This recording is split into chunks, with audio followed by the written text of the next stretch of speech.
Hi అండి. అందరికీ నమస్తే. నేను మీ గీత. నా రాక్షసుడు పార్ట్ 37. నువ్వే అడిగావు కదరా! నేను నా సమాధానం చెప్పానంతే. ఇక నువ్వు వెళ్ళు అని అనడంతో నీ బ్రెయిన్‌లో ఏం రన్ అవుతుందో నాకు అర్థం కావటం లేదు. భూమి, నువ్వు వాడికి దూరం కాకు. అలా అయిన క్షణం వాడి కోపాన్ని నువ్వు భరించలేవురా. పైకి అలా ఉంటాడు కానీ వాడికి కోపం వస్తే కంట్రోల్ చేయటం చాలా కష్టం. వాడు నిన్ను చూసి చాలా మారాడురా. నువ్వు వాడికి దూరం కావాలి అన్న ఆలోచన చేస్తున్నావని వాడికి తెలిసింది. నిజంగా దూరం అయితే వాడిని ఆపడం ఎవ్వరి తరం కాదు. దేవుడే వాళ్ళిద్దరినీ కలిసి హ్యాపీగా ఉండేటట్లు చూడు తండ్రి అని మనసులో దేవుడికి దండం పెట్టుకుంటూ తన పనిలో బిజీ అయిపోయాడు కృష్ణ. ఆఫీస్ అంతా చూస్తున్న భూమిని రాజ్ పిఏ అయిన స్టెల్లా మేడం ఒక ప్రశ్న అంది. భూమి ఏంటి అని అడిగితే, రాజ్ సార్తో కలిసి వచ్చారు కదా మీరు. సార్కి మీకు మధ్య సంబంధం ఏంటి? భూమి అలా ఆఫీసు చూస్తూనే ఎందుకలా అడిగావని అంది. సార్ ఎప్పుడు ఒక అమ్మాయితో కలిసి రావటం నేను కోర్స్ నేనే కాదు ఎవరూ చూడలేదు. అందుకే అలా అడిగాను. భూమి, నేను మీ సార్కి చాలా కావలసిన దాన్ని. స్టెల్లా ఇంకేం మాట్లాడలేదు భూమి అలా చెప్పగానే. కానీ భూమి మనసులో రాజు ఎప్పుడూ ఇక్కడ అమ్మాయితో క్లోజ్గా లేడా? మరి ఎందుకు నా విషయంలో అలా చేశాడు అని ఆలోచిస్తూ ఆఫీసు చూస్తూ ఉంది. తను అంటే అమ్మాయిలు క్యూలో నిలబడతారు కదా, మరి నన్నే ఎందుకు పెళ్లి చేసుకున్నాడు? అది కూడా బలవంతంగా. తన్ని అసలు ఎలా అర్థం చేసుకోవాలో తెలియడం లేదు. ఏదేమైనా నేను ఇక్కడ నుండి వెళ్ళిపోవాలి. ఇక్కడ ఉండటం నా వల్ల కావటం లేదు. బావేమో నువ్వు రాజుని ఇష్టపడుతున్నావు అంటున్నాడు. కానీ నా మనసు దాన్ని అస్సలు అంగీకరించటం లేదు. ఇక్కడ ఉండొద్దు అని హెచ్చరిస్తుంది. అందుకే ఇలా ఆఫీస్లో పని చేయాలని వచ్చాను.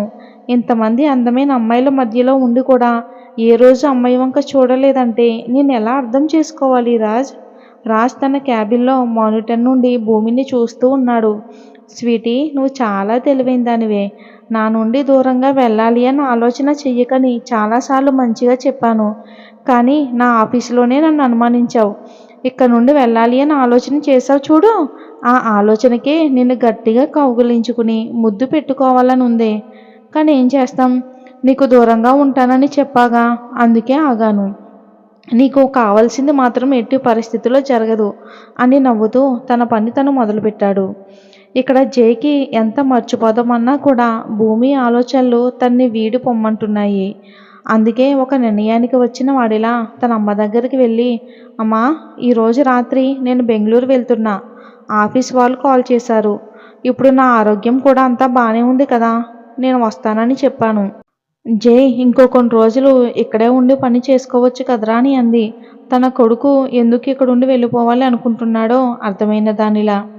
తను ఏదో చెప్పేలోగా జై నాన్నగారు, అలాగే నాన్న, నీ ఇష్టం అని చెప్పడంతో తన సామాన్లు ప్యాక్ చేసుకోవటానికి గదికి వెళ్ళాడు జై. జైని అక్కడికి ఒంటరిగా పంపిస్తే ఎలా అండి? వాడు ఇంకా భూమిని మర్చిపోలేదు. పిచ్చిదానా, జై తన కొన ఊపిరి వరకు బుజ్జిని మర్చిపోడే. కానీ ఇక్కడే ఉంటే పిచ్చి పిచ్చి ఆలోచనలు తన మనసును పాడు చేస్తాయి. అందుకే జై అక్కడికి వెళ్ళడమే కరెక్టు.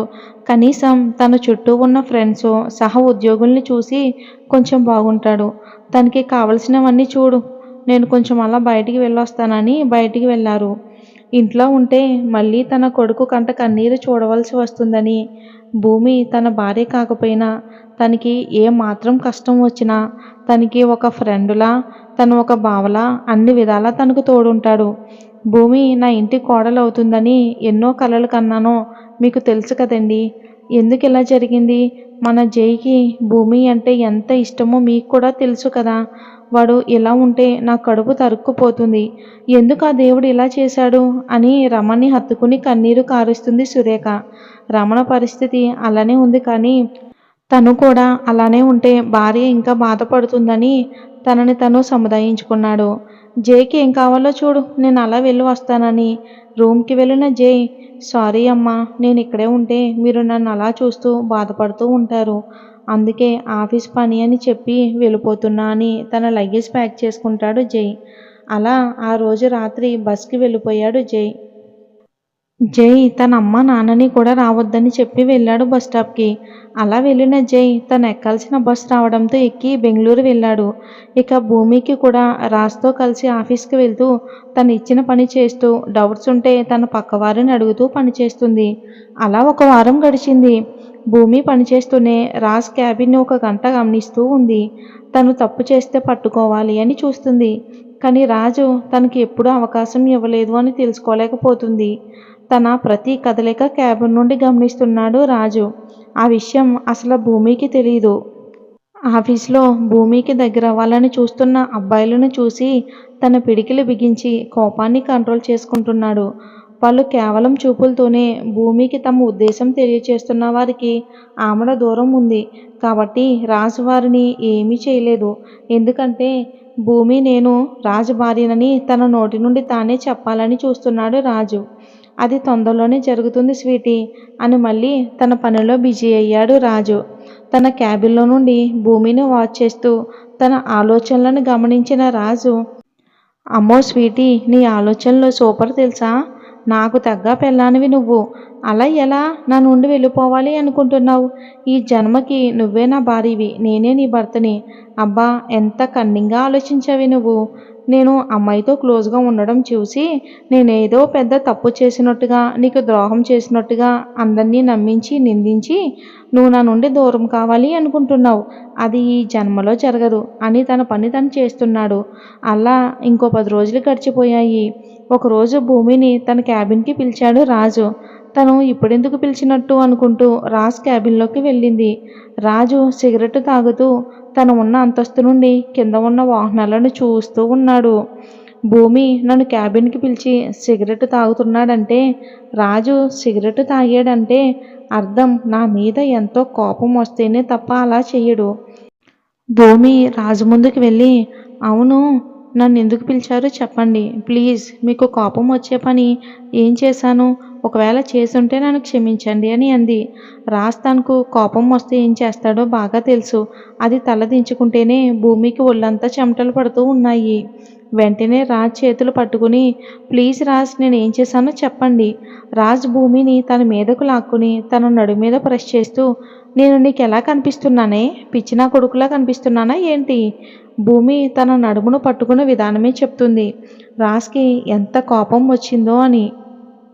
భూమి, నేనేం చేశాను అంత కోపంగా ఉన్నారని అడిగింది. నీకు తెలీదా? ఇందాక వాడితో తెగ మాట్లాడుతున్నావు. నీకు వాడు అంత నచ్చాడా? ఆగలేకపోతున్నావా అని అన్నాడు. భూమి కోపంగా, పిచ్చి పిచ్చిగా మాట్లాడుతూ చంపేస్తా అని కోపంతో గట్టిగా అరిచింది రాజ్ మీద. రాజ్ పెదవుల మీద చిరు దరహాసం ఇలా వచ్చి అలా వెళ్ళిపోయింది. మీ కంటికి ఎలా కనిపిస్తున్నా నేను? తను నాతో ఏదో క్యాజువల్గా మాట్లాడ్డాడు అంతే. దానికి మీరు నన్ను అనుమానిస్తున్నారని కంట కన్నీరు కారుస్తుంది. రాజ్ భూమి బుగ్గలు గట్టిగా ఒత్తి పట్టుకుని, మరి నా గురించి కూడా నువ్వు అలానే అనుకుని నా నుండి దూరం అవ్వాలనుకున్నావు కదా. భూమి షాక్గా రాజును చూస్తూ, ఇది ఈయనకి ఎలా తెలిసింది? రాజు, నువ్వు ఆఫీస్కి వచ్చిన మొదటి రోజు నుంచి తెలుసు నీ ఆలోచన స్వీటీ. అయినా ఎలా అనుకున్నావే? నువ్వు నిన్ను కాదు అని మరో అమ్మాయిని చూస్తాను అని. అది ఈ జన్మకు జరగదు. కానీ నీకు వచ్చిన ఆలోచన మరోసారి రాకూడదు అంటే దానికి తగిన పనిష్మెంట్ నీకు ఇవ్వాలి కదా స్వీటీ. భూమి రాజ్ పనిష్మెంటు అనగానే భూమి గుటకలు మింగుతూ, వద్దు, మరోసారి ఇలా చెయ్యను అని అంది. రాజు, లేదు స్వీటీ, నీకు మాట్లాడే ఛాన్స్ లేదు అని తన చెయ్యి పట్టుకుని తన పర్సనల్ రూమ్కి లాక్కుని వెళ్ళి పడక మీద విసిరిగా తోసేశాడు రాజు భూమిని. భూమి, వద్దు, మరోసారి ఇలా చెయ్యను అంటున్నాను కదా, నాకు ఒక అవకాశం ఇవ్వండి అని అంటున్నా కూడా వినకుండా రాజు డోర్ బోల్ట్ పెట్టి తన షర్ట్ తీసి భూమి మీదుగా వాలాడు. తను భయంతో వద్దు ప్లీజ్ అని అంటుంటే కళ్ళు మూసి బెడ్ మీద పడిపోయింది. రాజు, స్వీటీ చాలు, ఇంకా కళ్ళు తెరువు అంటున్నా కూడా తనలో కదలిక లేదు. రాజ్కి భయం వేసి, భూమి భూమి అని తన చెంపలు తడుతున్నా కూడా తనలో కదలికలు లేవు. వెంటనే క్యాబిన్కి వెళ్ళి రీతుకి కాల్ చేసి ఆఫీస్కి రమ్మని చెప్పి కాల్ కట్ చేసి షర్ట్ వేసుకుని భూమి పక్కన కూర్చున్నాడు. ఇంతకీ భూమికి ఏమై ఉంటుందబ్బా అనేది మనం వచ్చే భాగంలో తెలుసుకుందాం. ఒకవేళ మీరు ఏదైనా గెస్ట్ చేసి ఉంటే కామెంట్ చేయండి. Thanks for watching.